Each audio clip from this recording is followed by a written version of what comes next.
Mga kapaglaom, maayong buntag kaninyong tanan. Ang atong hilisgutan karong Disyembre 10, giuluhan og pagpangita alang sa inadlaw nga kadaugan. Ang atong teksto makita sa 1 Corinto 9:24-25. Wala ba kamo masayod nga sa panaglumba ang tanan nga magdadalagan apilman sa bangga, apan ang usara kanila ang makadawat sa ganti? Busa dumalagan kamo sa ingon, aron makadawat kamo niini. Ang matag usa ka magdudula nagabatasan sa pagpugong sa kaugalingon, labot sa tanang mga butang. Sila nagahimo niini aron sa pagdaog sa purong-purong nga madunot, apan kita aron sa pagdaog sa dili madunot. Mga kapaglaom, pila na katuig kita diha sa tanaman sa Ginoo?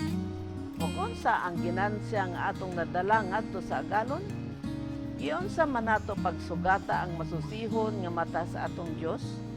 Nagatubo ba kita sa atong pagtahod, gugma o pagpaubos o pagsalig sa Dios? Ato bang gihatagan siya og pagpasalamat sa iyang mga kaayo? Ato bang ginatinguha ang pagpanalangin sa mga anaa sa atong palibot? Ato bang ginapakita ang Espiritu ni Jesus sa atong mga pamilya? Ato bang ginatudlo ang iyang pulong sa atong kabataan o ginapahibalo kanila ang mga kaibulungang mga binuhatan sa Dios? Ang mga Kristohanan kinahanglan i-representar si Jesus pinaagi sa pagkamaayo o pagbuhat og maayo. Unya, adunay kahumot mahitungod sa kinabuhi, katahom sa kinaiya nga nagapadayag sa kamaturan nga si Jesus anak sa Dios o manununod sa langit. Mga igsuon, dili na kamo magtinapulan nga mga sulugoon. Ang matag kalag kinahanglan makigubat batok sa pagkahilig. Si Kristo mianhi dili sa pagluwas sa mga tao sa ilang mga sala, apan gikan sa ilang sala. Iyang gihimo kini nga posible alang kanato aron atong maangkon ang balaang kinaiya. Busa dili kamo pagkatagbaw sa sayop o mga kahiwian. Apan samtang kita mangita sa mainiton gayud sa hingpit nga kinaiya, atong hinumduman nga ang pagkabalaan dili buhat sa usa ka gutlo, kundi sa tibuok nga kinabuhi. Si Pablo nag-ingon, nagpakamatay ako adlaw-adlaw. 1 Corinto 15:31. Sa matag adlaw ang buhat sa pagdaog magapadayon sa unahan. Matag adlaw atong suklan ang pagsulay ug atong mabatunan ang kadaugan batok sa kahakog sa tanan nga mga porma. Matag adlaw kinahanglan atong mahalon ang gugma ug pagpaubos ug palambuon sa atong kaugalingon ang tanang pinakalabing halangdon nga kinaiya nga makapahimuot sa Dios ug makapahaom kanato alang sa bulahang katilingban sa langit.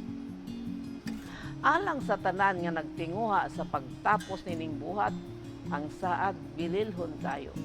Siya nga magadaog, pagasuluban og mga bisti nga maputi, ug ang iyang ngalan dili ko pagapapason gikan sa basahon sa kinabuhi. Hinunua igatug-an ko ang iyang ngalan sa atubangan sa akong amahan ug sa atubangan sa iyang mga manuluta. Pinadayag 3:5, Historical Sketches, page 181. Mga kapaglaom, kung atong gipangita ang inadlaw nga kadaugan, ang matag usa kanato makig-away gikan sa atong pagkahilig. Ang atong Ginoong Hesus mianhi aron sa pagluwas gikan sa atong sala. Busa atong pangitaon ang pagkahingpit sa atong kinaiya. Pandili kini nato makabot sa mubo nga panahon lamang, kundi sa tibuok kinabuhi. Atong mahalon adlaw-adlaw ang gugma, pagpaubos ug atong ipalambo ang kinaiya nga makapahimuot sa atong Dios. Mag-ampo kita.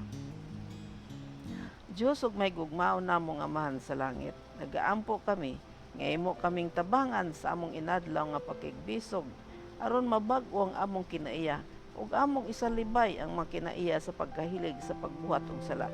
Tabangi kami nga amo lamang pangitaon kadtong mga kinaiya nga makapahimuot kanimo sa ngalan ni Hesus.